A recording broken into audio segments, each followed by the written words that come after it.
Welcome, everybody. Welcome back to a lot of you returning listeners here and viewers on the YouTube. This is the Northwoods Kindred Podcast. I am Bodvar, the chieftain and Gothi of the Northwoods Kindred. Today I want to talk about making heathenry, or Asatru, or however you identify, as part of your daily life, part of your routine. It's not just a weekend religion kind of thing. It's not just a show up on Sundays sort of a gig. So I want to kind of talk about some of the ways that we can take Asatru, or however we organize our faith, and incorporate it into the things we do daily that makes us better at what we're doing and also makes our lives a little bit more rich and fulfilling while we do it. But before we get into that, I want to talk about a little bit of housekeeping. First off, I want to say thank you to Garvord Music for the wonderful soundtrack for this intro music here. And I want to say a big thank you to our patrons, both new and old. We've got a lot of patrons that have been with us since the very beginning. So when we started our Patreon, we didn't even know what to do. We just created it and just kind of let it sit there. And some of the people we got to know and maybe we helped along the way, they found it, and then it was kind of buried in our link tree or whatever, and they found it and they joined, and we're like, oh no, we gotta figure out how to do this, and they've been there since the beginning, helping us out, and not taking things too seriously if we mess up, and understanding that we're all just kind of just building a community and trying to interact with each other. So I want to say a big thank you to those guys. They tolerate a lot with us being down to the wire on most things, and this podcast is the same thing. Like, I'm down to the wire. I have very little time to finish this up and get it ready to air. And I also want to say that, if you've seen our Thor's hammer necklaces and some other various different things that we make from my shop here in the garage, is survivalhardwarellc.com. So check that out. That really goes a long way to help support not only this podcast, but the whole YouTube channel. It helps us support the community with this kind of content. So if you see something there you like, then go ahead and pick it up. Some things hang out for a while, some things disappear really fast, and there's really no rhyme or reason to when it's going to come back in, because it's all based on how much time we have to go do it. But I will guarantee that everything there is pretty top notch. So we don't cut any corners when it comes to making our crafts, especially when we know that they're going to be used by heathens and veterans and our friends in the community.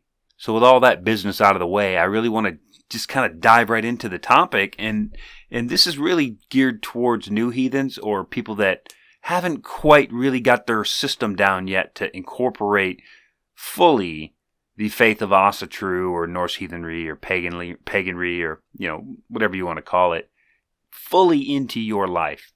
It takes a little kind of reorganization, because most of us being first generation Asatru and coming out of a Christian background of one sort or another, we're not used to incorporating it wholly into our lives. I get that there are some Christians that do that. Like it is their, identity for the most part. I find some of them to be extremely annoying, but that's only because it's always preaching. And some people just aren't into that. But we as heathens, since we don't generally just preach to everybody we come across, and try and convert people to our way, because we understand that everybody's way is different. So we're not quite as annoying when we incorporate it into our daily lives. But let's talk about some of the things that maybe some of them you thought of, maybe some of them you didn't. Maybe some of this stuff's harder than you thought, or maybe it's easier. We'll get to all of that in time. But I just made a little quick list here that I want to go down and then just kind of explore some of these topics just a little. I don't want to go too deep in the weeds on any of it. I want to keep the podcast kind of moving forward and rolling along.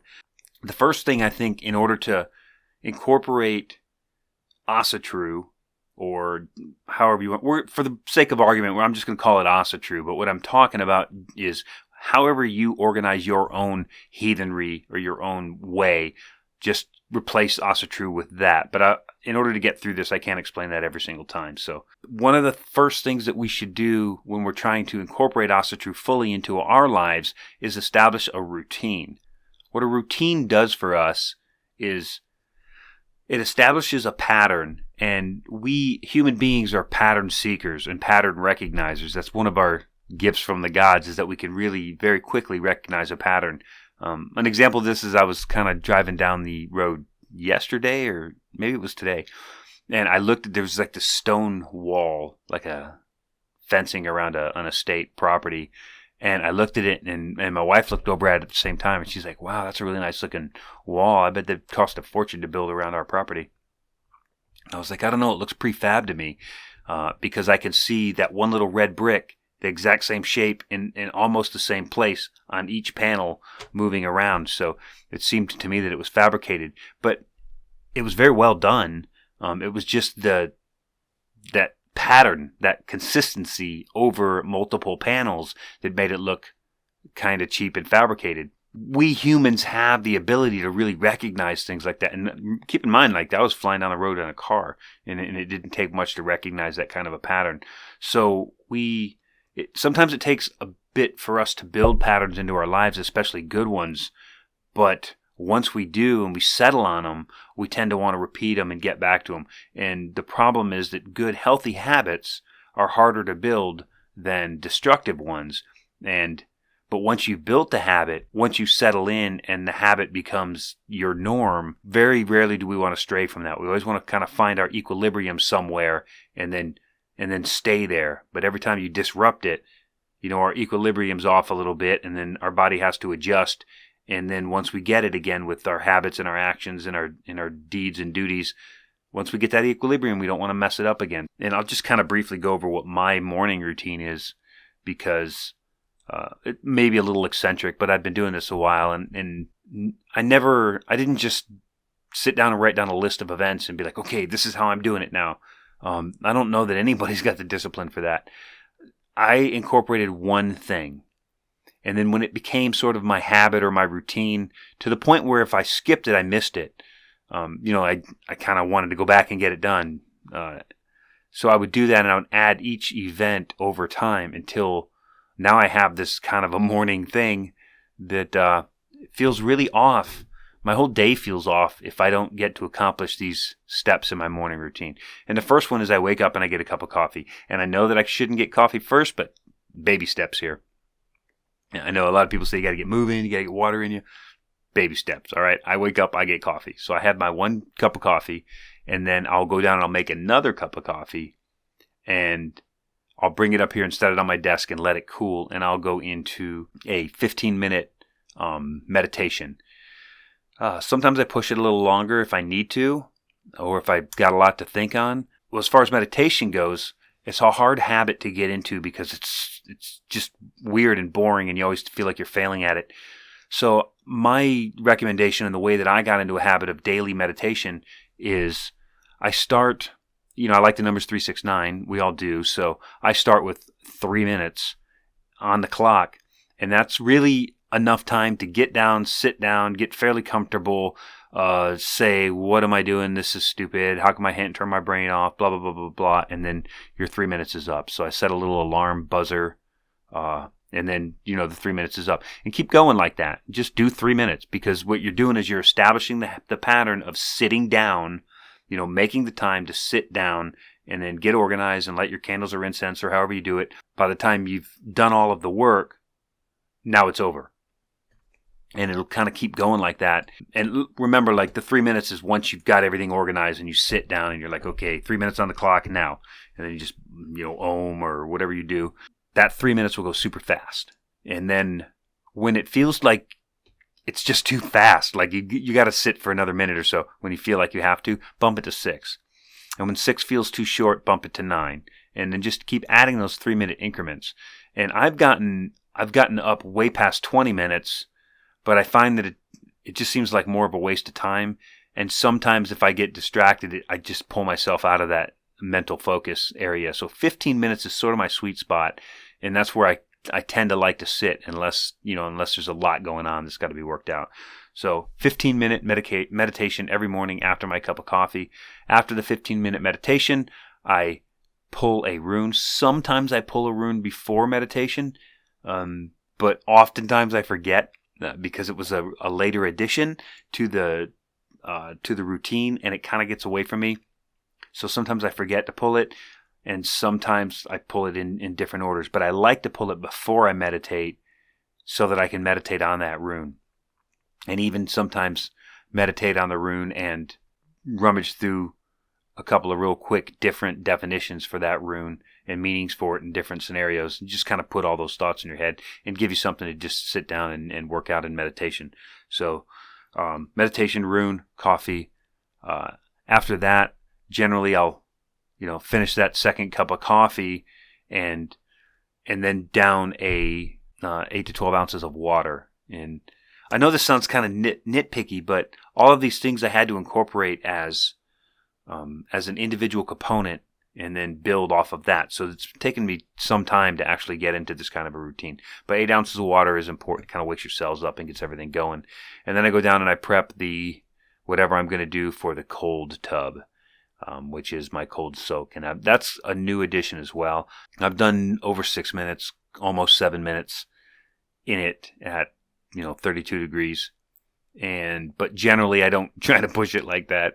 It's unnecessary. I do 3 minutes every morning. And right now it's, break the ice and the water's, 32 or maybe even a little bit below 32 degrees. So I do my cold plunge, which is 3 minutes. And then sometime, depending on what the air temperature is outside, sometimes I'll climb in the hot tub afterwards, and sometimes I won't. But that's not really part of the routine. That's just recovery from the cold plunge. On the back porch there, I put it screwed into a little light bulb that's got a speaker in it. So I got it downloaded an app on my phone. It's like a CrossFit timer, a countdown timer. So I like that because when I go into my cold plunge, it says, 3, 2, 1, go. And when it says go, I hop in there and go underwater and come up. After 3 minutes, when it gets real close to the end, it's like 3, 2, 1, done. So I get that little kind of countdown thing going on, because when I first started doing it, I didn't have that. And sometimes I'd be sitting in there and I'd be like, have I been in here for 3 minutes or 4 minutes? And I just completely lose track because you're focusing on your breath and trying to get your stuff together. So that would be my morning routine in a nutshell. And you can build a routine just to reflect however much time you have, or, sometimes you got to wake up a little earlier. You can build a routine to reflect, whatever sets you up to accomplish your goals for the day. That helps me. That sets me up to gives me a little energy and really, really sets me up. Before you start building a routine, you have to identify what your goals are. Now, I'm not going to go into what my goals are. You have your own, wants and needs. But understand whatever your goals are, just make a little quick list of what your goals are for your routines, and then break that down into subroutines, and then add them one at a time. Put all your focus on adding this new thing into and it could take a year or so to get into that really healthy morning routine habit. So once you set your goals, put them in order and determine which ones are your priorities. Once you have your priorities and everything's kind of outlined in priority order, make a schedule. And stick to it. Like, schedule the time for it. If there's these things that you want to get done, know how long they take and schedule time for it. Overschedule time for it. So you have a little bit longer recovery time and you have time to make mistakes at the beginning. After you've been doing it a while, you're going to have it really dialed in. It's going to be minute rice. You're going to know exactly how long it's going to take. But at the beginning, there's a lot of different things that you have to overcome, including procrastination. So build extra time into your schedule for that. Start small with the small habits. Like I said, with meditation, 3 minutes, 6 minutes, 9 minutes. If 9 minutes starts to feel too long, bounce back to 6 minutes. It's not a race here. You're doing it. You're doing the work. You don't have to do a 45-minute meditation every day. For one, who's got time for that? And for two, you just go insane with boredom trying to sit there. Like, that's a lot. It's a lot of work to meditate that long. So just start small and kind of be flexible. And if you got to do one thing before the other, a little bit out of order, at least you got them both done. Even if you had to do it out of order, like me pulling my rune, at least eventually I'll get it done. But be flexible and don't beat yourself up for missing a key point here or there, because it does happen. You just forget stuff, or you don't have time. Sometimes I wake up a little bit late and I got appointments with the kids, or I got to go just Spokane or something. And in those situations, I might miss a few things, but I try to pick them back up in the afternoon.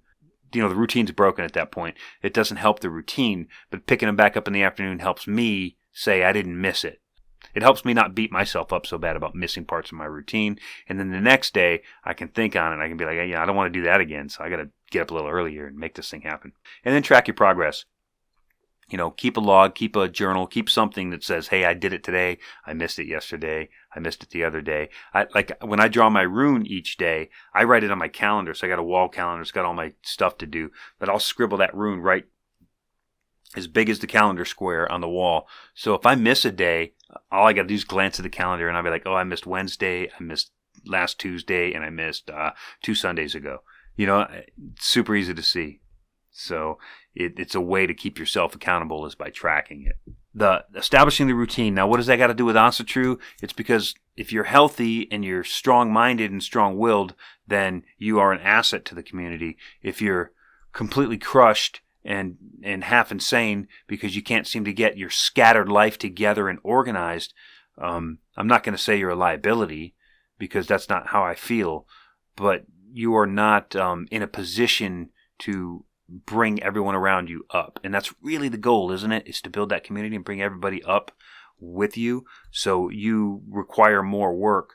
It causes more work for not only you, but for your kinsmen if you don't have your own mental and social skills dialed in. So that's part of it. And that's a long-term goal. That's not something that's like, oh, okay, fix this and then move on to the next step. This is just something that if you incorporate it into your daily routine, you will live a better, more full life. And that is why the gods put us here. So after routine, I would say engage in ritual. Do ritual. Now, if you're new to ritual or you haven't really done any rituals before, there'll be a link below this podcast. Wherever you find this podcast, there'll be a link there. And it'll take you to my website, and there'll be a free download. And it's going to be the Rituals of Asatru, How to Do a Bloat. And it's a really cool flyer that you can go to my website and download. There's also a couple of other ones there. So, if you see them, they're all free. Just, add it to your cart and then just download the PDFs and put it in your pocket. But it's a nice outline of what a bloat looks like and how to do it. And you can kind of work with it and pen it all up and, change it a little bit and make it your own. But ritual is important. It was important to our ancestors. It was important to our people. It's important to the gods. It shows a relationship. Without ritual, could you really say that you're best friends with someone? If you never meet them for drinks, you never go out for dinner, you never talk on the phone, you never actually deal with each other at all. It's like you know that person from way back when and they know you from way back when, and that's the extent of your relationship. Can you really say that you have a relationship with someone? It's that way with the gods. We have to build a relationship with the gods, and it's great to read about their stories and their tales, and it's even great to tell their stories and their tales, but we have to talk to them and we have to engage with them, and we do that with bloat and prayer and ritual. Do ritual. Because it's a very important part of the path. It opens you up and develops your skills on this path. I think everybody should learn to do ritual. There shouldn't just be a Gothi or a Gidya that does the thing and then all you do is just stand there. That's a good way to learn how to do it, is by finding people that can do that for you and mentor you and guide you through it. But in the absence of that, I'm here to help. So ask me questions, download the flyers, and then go practice ritual. Go learn how to do these kind of things. We're essentially children on this path, and children learn by doing. A 3-year-old doesn't read a book to figure out how to feed himself. He tries and he smears it in his eyes and gets it in his ears, but eventually he finds his mouth hole and he learns to feed himself. That's how they learn, and we're children on the path. So we're going to learn more and more about interacting with our gods by interacting with our gods. And I get a lot of people that are concerned about, hey, I don't want to do it wrong. I don't want to piss off Odin. I don't want to piss off Frey or Freyr or Freya. Pick whatever your favorite god is. They don't want to piss them off, and I don't think that's possible. I think they look at us like, are you going to get pissed off at that 3-year-old who's shoving macaroni in his eye? You're probably going to laugh a little and be like, let me help you get that out of your eye or put it in your mouth. That's more how the gods are going to treat us. They're going to treat us with the kid gloves. Even if you're just angry and frustrated and yelling at them and raising your fist, I think they're still going to treat you with kid gloves. You're essentially just a 3-year-old having a tantrum. So that's how they're going to look at us. So What we have to do is we have to experience our world, interact with it, interact with the gods, and learn this path as we go. And they will help us and they will guide us just like, like loving parents would. So essentially if you're going to do ritual, you got to have your space, right? So it's really nice if you have a space in your home. I have a couple of different spaces that I can use both in the house and out and around. But I understand that not everybody has that luxury. But if you can have just a little space that's just yours, that's, a corner of a room where you can isolate a little bit and get a little quiet, or a little corner in the backyard, or, maybe your favorite sitting spot over at the local park or anything, but have a place where you can go and ideally be alone and just communicate with the divine for a few moments. So to have your space. When you start to do rituals, you're going to need a little more space. And then I explain in the flyer how to do some of these rituals and stuff. But you would set the sacred space is really the start of the ritual. Set the sacred space and then, invite and honor the god or goddess or deity or landvitter or whoever you're trying to venerate there. You got to invite them. So set your space, open your corners if that's what you do. Invite the god or goddess, pour them libations or offer them food or, materials or whatever, your offering happens to be. And then have your conversation.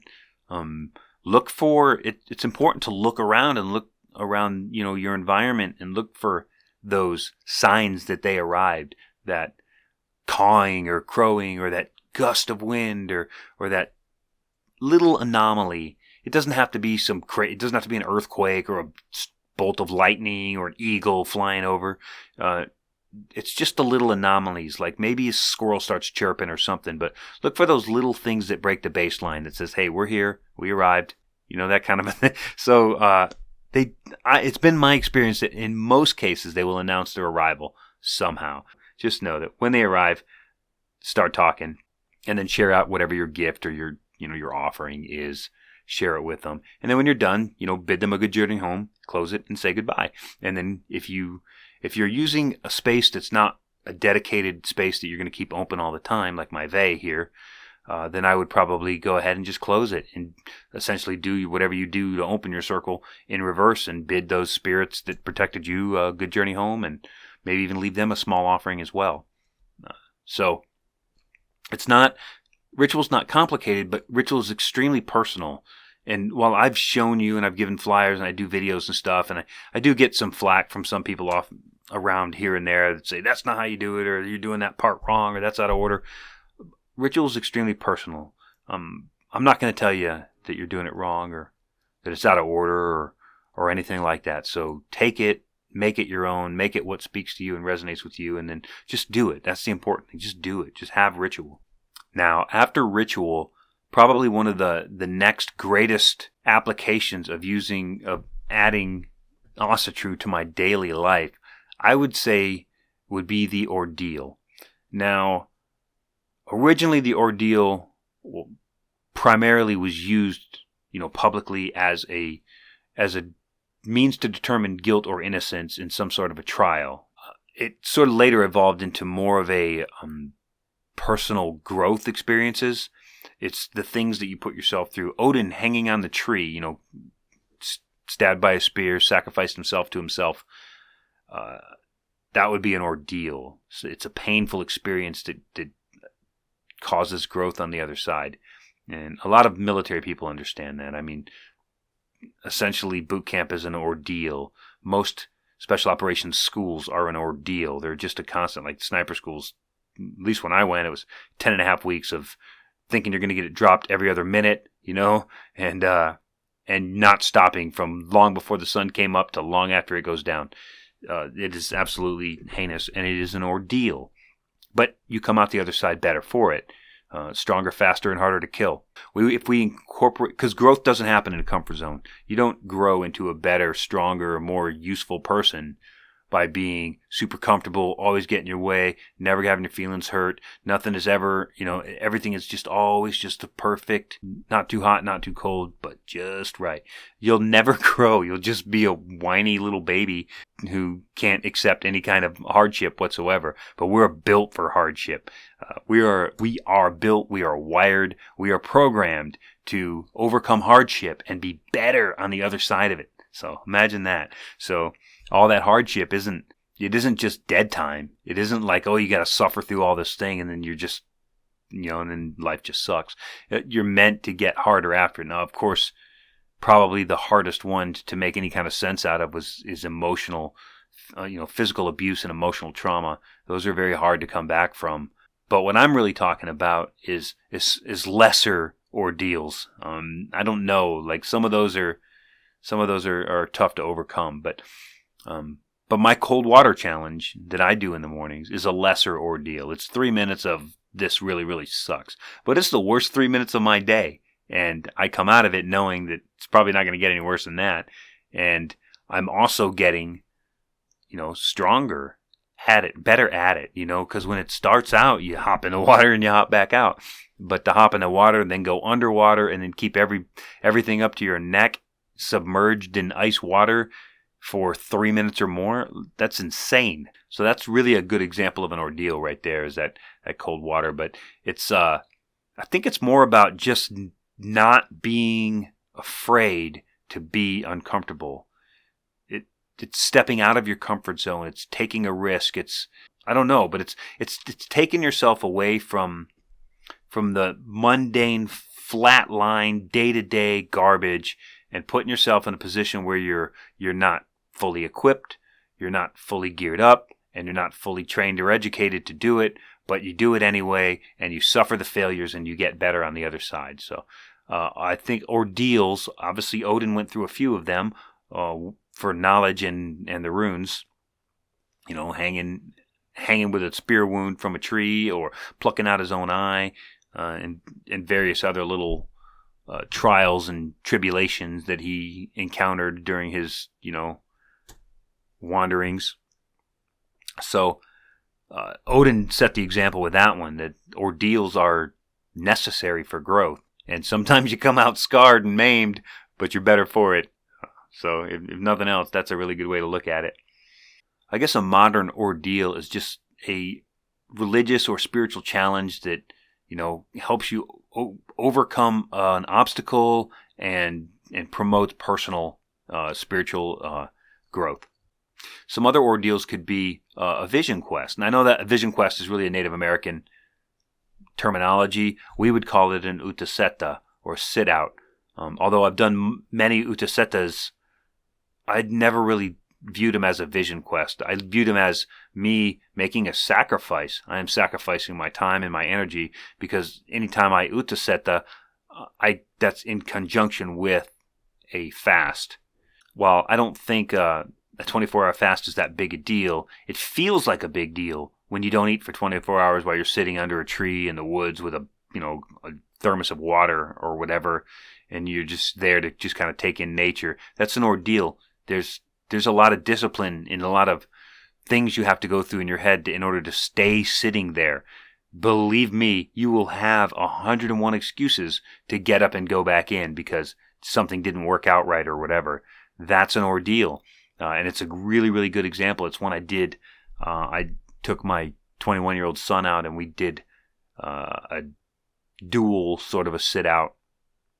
We're kind of both on our own little program, but we kind of did it in conjunction with each other so that he could understand what it's about in conjunction with a 24-hour fast. So that was really nice, and he got a lot out of it, and so did I, and I'll do more. But that was just a 24-hour one. Another idea of an ordeal is just intermittent fasting. And of course, if you do intermittent fasting, of course, there's some health benefits to that. Not only for your whole system, but there's some weight loss benefits and lots of other things to go through it. I do intermittent fasting, sometimes more than I think I would like to. So a general fast isn't really that big of a deal for me, but it's still something that my body has now become accustomed to that it wasn't before. Before, I had like a 8-hour fast to go do blood work at the VA, and it was like the worst 8 hours of my life. And then, and now I do 36-hour fasts a couple of times a week, and it's not even I don't even bat an eye at it. So I'm better for having done it because now my body is more resilient and more adaptable. The same thing with the cold water therapy. So those are good kind of lesser ordeals. The Uttasetta fasting, cold water therapy.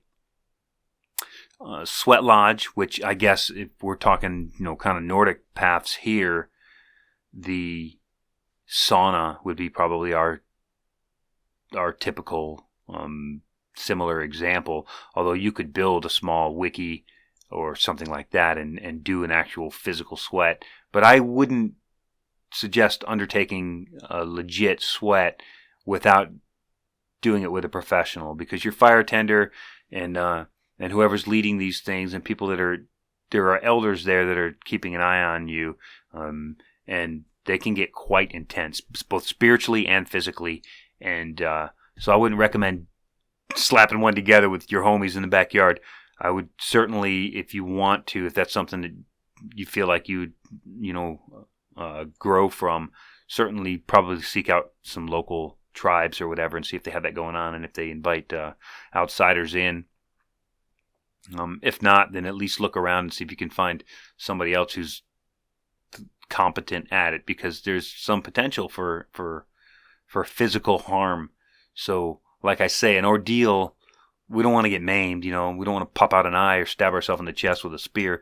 We just want to overcome some controlled hardship so that we can grow personally and spiritually.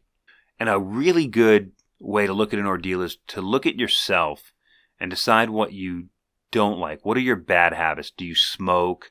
Do you have a food addiction? Do you have some mental trauma or some emotional damage from earlier on in another time or phase in your life, or maybe one you just got over?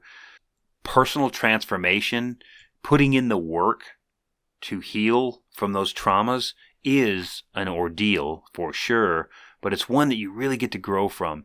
And I mean, you're just going to have to trust me when I say that the gods gave us the capability to heal ourselves.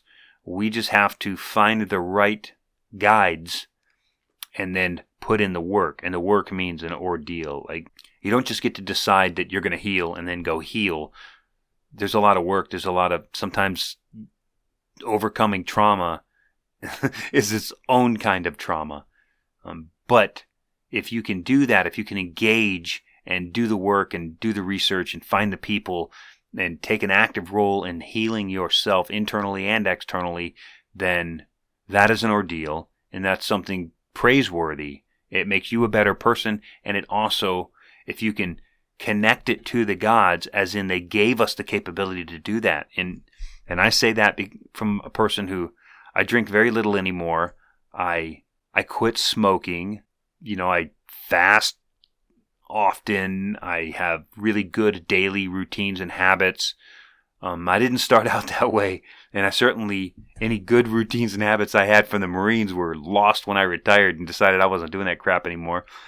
So I've had to overcome some of that stuff and kind of reinvent myself as a civilian, as well as healing my own traumas.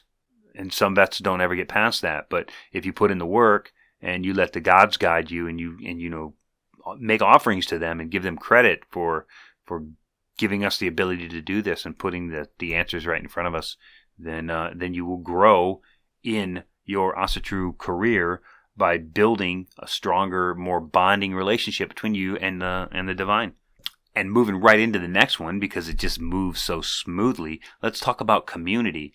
Because building community is really the goal in Asatru anyway. This is a folk religion. It's a folk way. And I know you guys don't like the word folk, but folk can deal with it. It's a folk way. It's a people way. The point of this is to interact with people just as we interact with the gods and the spirits and any other supernatural entities that we come across. We're always talking about getting our connection to nature. Like, how do we get connected to nature? I'll give you some kind of tips on that one here too. We talk about connecting to nature. We talk about connecting to the gods. We talk about connecting to our ancestors. We talk about connecting to the spirits of the land, independent of nature, but the actual land spirits. But we don't talk about hardly ever connecting with each other. And Asatru is better as a community. And I know if you're a solo practitioner and that's what you prefer, do you prefer it because that's what you're doing, or do you prefer it because you've done both and you just like that way better? So that's really the question to ask. Have you really done it? Have you really had a good kindred experience? And I know that some of them are shit, and some kindred experiences make people never want to experience it again. Sometimes that's just the ordeal. Now you have a whole book full of red flags to look for, but that doesn't mean that the whole community's like that. There's still some great kindreds and people just looking to build a kindred. And then there's people who are just absolutely 100% I am keeping to myself. But there's another class of people too. There's the ones that they will promote the I keep to myself, I'm a solo practitioner, I don't need community, all I need is me and the gods. But those people are really just avoiding the hard work of interacting with a community, because you can't just go in there, you can't bully your way through it, and you can't bullshit your way through it. You either read the Poetic Edda or you didn't. You either read the Lokasana or you didn't. You either read these different poems or the Havamal or you didn't. And, sometimes people, in order to avoid doing the work, avoid the community as a whole. And if that's the case, let's talk, because it's so much better on this side of it. I'd really like to help you get here. And we can do that, even if you go join my Discord, you'll see that there's a community there. It's built on mutual respect and understanding. There ain't two people in that whole community that think the same way when it comes to politics or socioeconomics or anything. We're all a bunch of independent thinkers. But we get along pretty well because we're also mutually respectful, because as eclectic as we are on my server, we're a family. In fact, we call ourselves a tribe. So we are an online tribe. It's not a kindred. I'm not going to bullshit you about what a kindred is, because a kindred is not an online group, and it's not a meet in the park group. It's a bunch of people who really know each other, who are kin. Like, the root word is kin. How can you be kin with people you don't know? Don't be afraid to be a part of the community and build community. At least dip your toe in the water once in a while, because you might just find your Asatru ride or die, that one person that's going all the way with you. And that's what community is really about. So we can do that by, again, just like setting your habits, is identify your goals. Like, what are your goals in the community? Would you like people to know who you are? We took a different road. We decided to create the YouTube channel. And because of the YouTube channel, we changed our TikTok. And then because of some success on TikTok, we created a Twitter and an Instagram. They don't do great, but they're there. And then we said, well, we have a community now. We should probably have a Facebook group. So we created a Facebook group. And then from that, we're like, Facebook's kind of sketchy over here. Why don't we do a Discord? So we created a Discord, and our Discord community is kind of taken over. It's kind of like our focus in a lot of cases. But we did that because we had goals, and the goals was to build community and create some sort of a space where everybody could rally together and learn from each other. And of course, we didn't know how to do that, but we took steps. And the first step was like, hey, if we want to help people learn, why don't we just start with YouTube? And that's where we started. And then, of course, it all came full circle, and now we're back on YouTube with, of course, we have the channel, and I'm on the channel right now, but this podcast is something different because it reaches a different audience on the other servers. And all that really does is it tells, obviously, if you listen to a couple episodes, all I'm doing is chasing you back. Go back to the YouTube. Go back to the Discord server. Go check us out on TikTok. Because that's what I want to do. I want to kind of get everybody together, and it's really neat on the Discord when somebody's like, where are you at? Oh, I'm in Minneapolis. Oh, I'm in Minneapolis. Wow, you want to link up and get a meet or do a bloat in the park? And they're like, yeah, let's link up. That's really cool to me, because those people would have not got together, or at least not for a long time, had I not intervened and created this community. So if you want to create a community, just have some goals, some basic goals. You don't have to know how you're going to do it. You just got to start doing it with little baby steps. And ours was, we want to build this up. We'll start with YouTube, and this is where we ended up. So hopefully you're actually learning something by being a part of our community. Even if you're not interacting with us on any of these different platforms or on our Discord, watching the videos, sharing the videos, giving likes, dropping comments, asking questions, that's an interaction that's what it's about. So everybody's going to interact at their own level, and we don't begrudge anybody for that. We love you all just for popping in. If you're watching this right now, you know I love you because that's what it's about right there. If you can connect with your community and you can build your kindred or your SIPA, or you can build that little group, develop your rituals together. Like, work together. Like, hey, what do you think if we do that? Hey, let's try it. I don't really care for that. Let's do it this way. There's no hard and fast rules on ritual. So if you guys can get together, you can develop your own way. We certainly do. We're unapologetic. And we invent our own holidays. Somebody invented them. They started somewhere. In 1,000 years, we're not only did we invent it, we're filming it, and we're writing it down, and we're kind of loosely connecting it to the little bit of history that we have.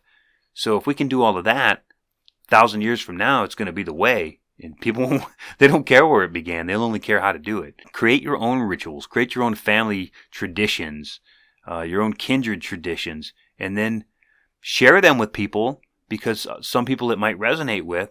But don't be apologetic about where it came from. And don't be afraid to say, we made it up. We made it up. We like doing it. We do it because we enjoy it. There's nothing written anywhere that says that our religion should be grueling and painful. If you believe that, it's all about, you got to be 100% serious all the time, and you can't ever stray from being 100% on point and thinking about everything respectfully, and if you're like that, you probably brought a lot of Christianity in with you. But our God's got a big sense of humor, and they don't hardly take nothing seriously. Why would they expect us to? I think we're a lot more like our gods than we give ourselves credit. We can't level mountains, or can we? We just built equipment that can do it. I think the way that we think and the way that we act, if you're acting natural, if you're true to who you are, true to yourself, then you are doing exactly what the gods gave you the power to do. So don't feel bad about that.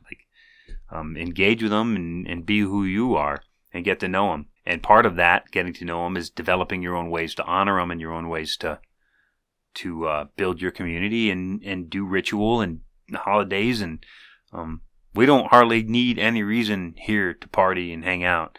And sometimes we don't even do a ritual. I don't think we're going to do one next month. I think we're just going to sit around and sulk because the winter won't go away, and probably do craft in the garage. Work on some knives and some sounding horns, and just do some basic craft and just kind of enjoy each other's company. That's as much a ritual as going out and doing bloat. It's a ritual of kinship, and it's one that's the way we do it. It's the one we invented and we came up with, but nobody seems to care about that. They only care about stuff that seems authentic but doesn't have an authentic source. Now all of a sudden you're breaking the rules. We don't care about them. Don't worry about them. Just do your own thing. Kind of caveat with your community is study. And studying is always more fun when you're studying with other people, but sometimes you just like to just sit down and read a book too. And sometimes you want to read a good storybook, or sometimes you want to get deep in the weeds in an encyclopedia. At least I do. But I've been doing this since I was a kid. I always like reading technical manuals and encyclopedic type things. I've even read the dictionary a couple of times just to see if I could learn some new words. But I get that not everybody's weird like that. But study and reading books and even studying, sharing poetry. So a fun session to have with a kindred is to sit down with maybe a havamal or something that's in poetic form, and then everybody try to recite it as if they were doing this in court, like they were entertaining the king or the earl. And because what you'll do is you'll start to develop your storytelling abilities. What you'll find that you have some kinsmen that are very good at telling stories, that it'll be natural to them, and they might not have even known it, but you get to develop your community by doing that, by creating this scenario where people can step a little bit outside their comfort zone. But if everybody's doing it, then you don't feel so dumb. If it's your turn this week to read the Havamal to us, people are going to be nervous and withdrawn. But if it's hey, this week we're going to read the first 5 stanzas of Havamal, everybody's going to do it, and we're going to see who can perform it the best, like a jester or like a court entertainer. And you will find That people are developed because of that, and they get better and better at it. Some people will be like, "Oh man, that was so much fun! I love telling stories." And then you'll see who your storytellers are, and you'll start to be able to develop them on their path. But they'll be in a position to help develop everyone else, and they'll be like, "How do you tell such a good story?" "Oh, it's real easy. You have to put your mind in the in the mind of your character each time, and, even if you're going back and forth, like whatever it is." I'm actually not a very good storyteller, but I really enjoy sitting down and listening to a good story. That's the kind of thing that would be nice to develop. My thing is I really enjoy ritual. I very much enjoy ritual, but I would never know how to do it if my mentor hadn't said, "Hey, today you get to do bloat." Okay. And, and kind of put the pressure on me to like, "Hey, it's been long enough. Like, get out here, get out in front of us and do your job."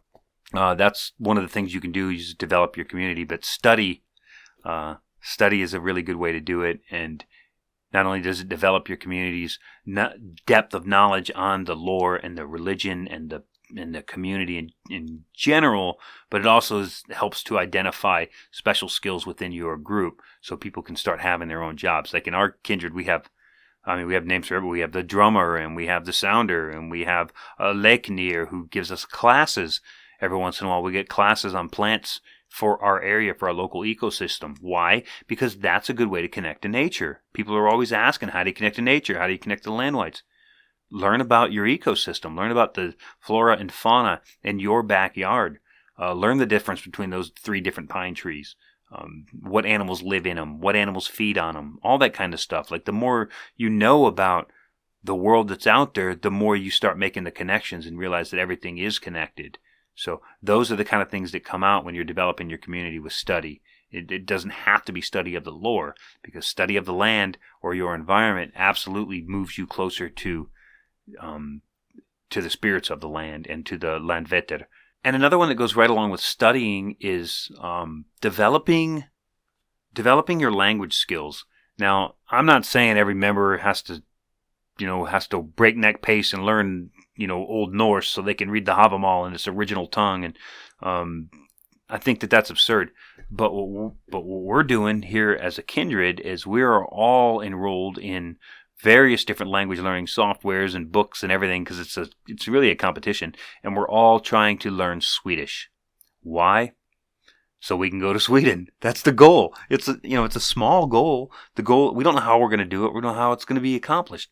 But the idea is that the kindred can take a trip to Sweden, and then once we are successful, then we'll learn Norwegian, and because it's going to be just a little bit different.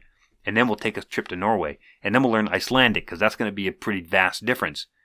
But we'll have already learned 2 languages in the Scandinavian dialects, so it'll be a little bit easier. And then we'll go take a trip to Iceland, and we'll go visit all these places where Gisli the Outlaw was run down, and all those various different pieces from the Icelandic sagas. And it's going to be amazing, but it's a goal. And the goal starts with learning a little bit about another language, because here in America, we tend to be pretty stuffy about learning other languages. That's one of the things, I guess, if I had regrets in life, one of the things that I would regret is not starting to learn languages sooner. It would have been fantastic while I was in the Marines to be taking, Swedish or Norwegian or Icelandic, or just buying books and tapes and just trying to learn the language, as opposed to just kind of fumbling my way through the lore by not being able to pronounce anything. I have noticed that my pronunciation of words that are unrelated to modern Swedish is still better, because I'm learning, other sounds and how to make them. So anyway, study as a kindred, study as a group, as a community. That's what really builds your knowledge base and really gives a real firm ground for your community to stand on. And then, as I was talking about earlier, get out into nature, and just kind of pushes right on through after studying. When you're studying, you're learning about your environment, you're learning about nature, you're learning about the world around you and how it interrelates with itself. How does the flora and fauna work with each other through the seasons, through the cycles of the moon. Like, learn these things. It's all that information is out there, and it's amazing. There's so much to know about the birds and the animals. in any small space, in any park or any place. There's just so much life out there. Go out and learn about it. Be out in nature, because that's how you connect with nature. You don't connect with nature sitting in your office reading books about camping. You connect with nature by the lesser ordeal of getting your gear together and going out there and fumbling through a camping trip or 3, and then figuring out how to start a fire efficiently, and figuring out how to get water or purify water or bring enough water, and figuring out how to cook on a single cast iron pot on an open fire in the woods. Like, those are the things that connect you to the land. Those are the things that make you a well-rounded heathen. And, I understand that not everybody has the opportunity to do those kinds of things. And I don't mean that if you're not a camper, then you're not a heathen. That's ignorant, and that's not the kind of things that I say. What I mean is, get outside and observe nature and be a part of it. Because that's one of the questions I get a lot, is like, how do I connect with the landvetter? How do I connect with my husvetter? How do I connect with the spirits of the land? How do I connect with my ancestors? You connect by being with them. Go be with the spirits of the land, and those spirits of the land will connect with you. Sit quietly and listen to the land and the animals, and just listen to the sounds of nature, and you will be connecting with it. And sometime, I don't know when that happens. I don't know if that happens in 2 hours or if that happens in 2 years. But sometime you're going to be sitting out there and you're going to be so comfortable that you won't be able to imagine life without the opportunity to keep doing that. And you've connected at that point. And all you can do at that point is just start building a stronger and better relationship. But you have to start with a connection. Every friendship starts with a handshake or a hug, and it becomes way more eventually. When you're trying to connect with the landvetter or your ancestors, the only way to do that is to go sit there and connect with them. Sit under a tree and talk to them. Talk to them. Hey, little ant, what you doing? Hey, man, here's a little crumb from my granola bar. Wow, you sure are strong. Carrying that big old chunk of granola. That's 3 times the size of you. And then, just talk to it and kind of communicate with it. And you start talking to an ant, and I almost guarantee you another bug's going to come along and be like, oh, that dude's getting a conversation. Let's go see what they're talking about. And another bug's going to come along and start doing something else. And they're almost, if you really start paying attention, they're almost like children, like fighting for your attention. They're like, oh, look at that human's paying attention. Oh, I'm going to go duke it out with this ant, or something. It's just insane. Just when you start paying attention and looking at it, you start to really see that there's a whole nother world that we haven't been a part of. And it's like, wow, it's just right there. It's just begging for you to come be a part of it, and it's pining for your attention. Attention that you're otherwise pissing away on Facebook or this stupid podcast or some random online, scuffle that people are getting into, or whatever the buzzword of the day is, and whatever the news is telling you to do. You're pissing away all of that attention on all this irrelevant garbage. You can't change it. You certainly ain't going to fix it. It doesn't really affect you too much. You could go create this other life and energy communing with the spirits of the land, and they will commune back. And not only that, they will fight for your attention. And that's a lot of fun when you start to wake up to that and realize that. And it kind of works the same way with your ancestors too. Even if you don't know them, if you were orphaned or whatever. We did a video here. Maybe I'll try to link to it. If not, there's, dig around. Like, there's not that many videos here. We did one about connecting to the ancestors and doing ancestral bloats and things like that. And so one of the points that I made in that video was that you don't have to know your ancestors. You could be an orphan or whatever. If you know who you are, if you know what you like, your ancestors, there's a good chance that you're pretty close to one of your ancestors. I've got a book over there that has the Jacobs inside of my family going back to the 1700s, early 1700s. And I look like a lot of them. I look like a lot of them people. So if you know who you are and you know what you're into, what you like, what you dislike, then there's a good chance that is in your blood. Like your ancestors like and dislike the same things. If you're like totally into coffee, go offer some coffee to your ancestors. Just walk outside with 2 hot cups of coffee and set one on a tree stump and then have a conversation with whatever ancestor sits down to drink it.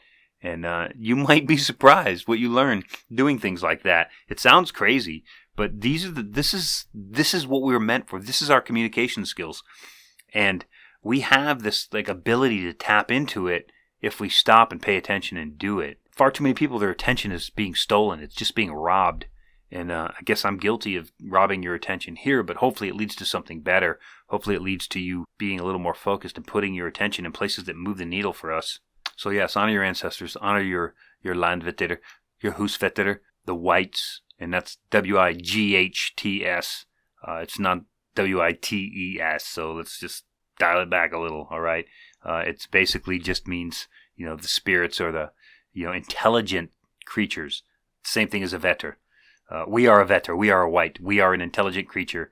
So is, the squirrel running around out there. So is the ghost that's knocking over cans in your closet. Like, whatever. If there's an intelligence there, then it's a white or a vetter. And they've had various different names across the Germanic lands and the Scandinavian lands for years and years. They go by all kinds of different names. Whichever ones you want to call them or however you want to identify them, go join them. Go commune with them. Go get to know them, meet them, ask them their names. You may not get anything the first 1, 2, 3, 4, 5, whatever times, but eventually they're going to be like, hey, this dude's for real. He keeps coming back.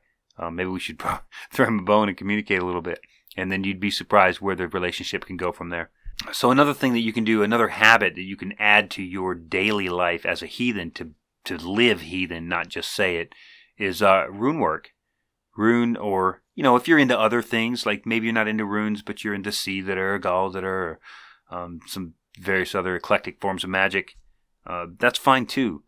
And I'm not saying get into magic. I'm saying specifically get into the runes. And so Galllitter and all that kind of stuff, if you're into it, great, get into it. But I think every Asatru or Norse heathen should certainly understand the runes at a rudimentary level. If I was to go into a room full of heathens and go up and write my name on the board in runes, everybody in there should be able to read it. Now, some of them are going to have to be like, that's a B, because it looks like a B.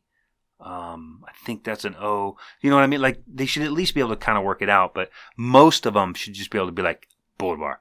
Super easy. Because they've done at least enough study to understand the names of the runes, the shapes of the runes. Pick a Futhark, and I would suggest starting with the Elder Futhark. Possibly, if you want to start reading some like other runic inscriptions and stuff, and you are fortunate enough to have already learned another language that those runes would be written in, then you probably want to go with the younger Futhark or some of various other little forms from around the world, because there's a lot of different runic alphabets. And we won't go down that road. I would say start with the Elder Futhark. It's a really good place to start. And it's 24. It's fairly recognizable. It's pretty easy to just translate them. Not translate them, but carry them over to the English alphabet so you can write notes and, secret little puzzles and things like that. So yeah, definitely do your runes. And like, I pull a rune a day. And then I, put a little effort into studying that rune, even though I can pull the rune now and I know its name, I know how it's spelled, I know different variations of the name, I know different variations of that rune in different alphabets, I know the meanings, I know all 3 rune poems, I understand these runes, but I'll still read up on it and I'll still put the extra thought into it in order to stay proficient in understanding how they work. And then if you want to take that to the next level and start learning some rune magic techniques and learn about bind runes and various other things, well, that's great. But I think you should really understand just the basic Elder Futhark 24 runes, and then find a way to incorporate their continual study into your daily or weekly routine, even if it's a monthly kindred routine. If you can incorporate it into it so that you don't lose the progress that you gained, you'll be better for it. I'll actually recommend a book here. This one here, Rudiments of Rune Lore by Stephen Pollington. It's a very, very nice book, and it's super thin. Like, you can go through it in almost no time, and it's light on the fluff. So it's pretty heavy on the source material. This, and this. He gives a breakdown of the base meanings of all the 24 runes and some others. Some add-ons, because he's not bent on the Elder Futhark. Anyway, you'll see. Read the book. It's very light. It's a light read, and it's very opinion light and fact heavy. And that's what I look for when I look for a rune book. I don't look for something like Flowers or Thorson or Blum, where it's all just esoteric mumbo jumbo that happens to use the runic alphabet as its catalyst. So another one that would be good to incorporate into your daily routine as a new pagan or even an old pagan is Havamal readings. It's something that's not in my schedule yet. Of course, I went through my daily routine at the beginning of this. But my goal is I've read the Havamal, dozens of different translations, hundreds of times probably. But my goal is to incorporate a Havamal small collection or at least a stanza into my everyday thing. So it'll probably end up going with me pulling a rune, reading about the rune, and then going in and then just reading the Havamal in some sort of an order. Or potentially just flipping the book open and sticking my finger in there, and that's my stanza for the day, picked sort of at random. Possibly even what wouldn't be a bad idea is to take each Havamal, pick a translation that you like, Bray or Thorpe or Hollander, whatever. Pick a translation that you like and scribble those stanzas onto index cards and then just mix them up and then just pull a card every day and be like, okay, today we're talking Havamal stanza 115, and then just learn it, explore it, maybe read different versions of it, and just kind of add that into the daily exploration. So I'm still kind of working on how I'm going to do that with myself so that I can become more proficient with the Havamal, because it's always nice when something happens and you're like, that's in the Havamal, or, ooh, I know what's going to happen. I know what's going to happen because I remember reading it in the Havamal. But sometimes you can't quite put a number on it. You might be like, I know it's in the 40s, or I know it's between 100 and 120. You know what I mean? Like sometimes you can do that, but it's really hard to always just slap a number on it. Like that Havamal stanza 115. And so I want to get better at doing that. And the only way I'm going to get better at doing that is by, you guessed it, by doing it. And so I have to figure out how to incorporate that into my routine. And I think probably the random flashcards is the way to go for me. So Havamal study. And then, if you haven't figured it out through all of this, the real key to incorporating this religion or this way or path into your full life is to find your passion in it. And I'm fortunate because I get to have a lot of contact with a lot of different pagans who identify in a lot of different ways, but mostly centered on the Norse pantheon. A few eclectics, but most everybody that I deal with is centered on the Norse pantheon. The common thread that I see is that there's no commonality. The thing that I can say is consistent across the board is that everybody has their own individual passions, and it's amazing to watch. Some people are just like totally into plant medicines. Some people are totally into just like straight plant medicines. This is what they are. This is how they are. And it's really great when you can kind of eavesdrop on a conversation, on a board or whatever, between two people who are totally into it and going back and forth and discussing the finer points of these particular plants. That's amazing. It's so much fun to watch. And that can be you. If you can find your passion might be Caesar or Galdar or rune work, or maybe your passion is writing children's stories or storytelling in general, or your passion, like my passion, I got a real passion for ritual. If you haven't figured it out, I really love doing rituals. I like designing them. I like coming up with new ways to do old things. I like digging around really, really deep in the lore where people quit looking and pulling out the little tiny details of a daily life that could be considered a ritual and then incorporate it into a ritual. I love that. That's my passion, and that's what kind of keeps me going, because I'm always digging deep and looking in new places to find new information to feed that passion. So if you can find your passion, you do that by, playing the field. You don't know if you like this or that if you just read about it and you're like, it doesn't really sound good. But if you got to get into it, learn it a little bit, learn a little about the runes, learn enough about these various other things so that you can at least explain them to someone who doesn't know anything about it. So if you can do that, then you probably learned enough to decide whether or not you're even going to be comfortable there. But when you find that thing, even if your thing is drawing Norse pictures that describe scenes from the Eddas and stuff, just sketching, like if that's your thing, then make it your thing, and then go explore all of these different versions of the stories and find new fun ones that you haven't read before or written in a way that you haven't heard before. Maybe read some of the more embellishing style stories and add those pictures into it. But either way, your knowledge grows because you're feeding a passion. So that's probably the best way that I would say to incorporate Asatru and the Norse gods into your daily life and your daily routine. I hope you got something out of that. I really do. Next week is going to be kind of a hit and miss sort of a thing. I'm going out of town. I have some work to do with some close friends, and then when I'm done with that, I'm going to try and get back and get another episode done. But if not, if for some reason I just can't find the time, I can't get it done, because these are kind of time consuming for the edit and the render and the upload and the metadata and all that garbage. It does take about 2 days to put one of these together, and I might not have enough time. But if I don't have enough time to sit down and write it and research it and record it, then I will pull from my old podcast, because I used to do this.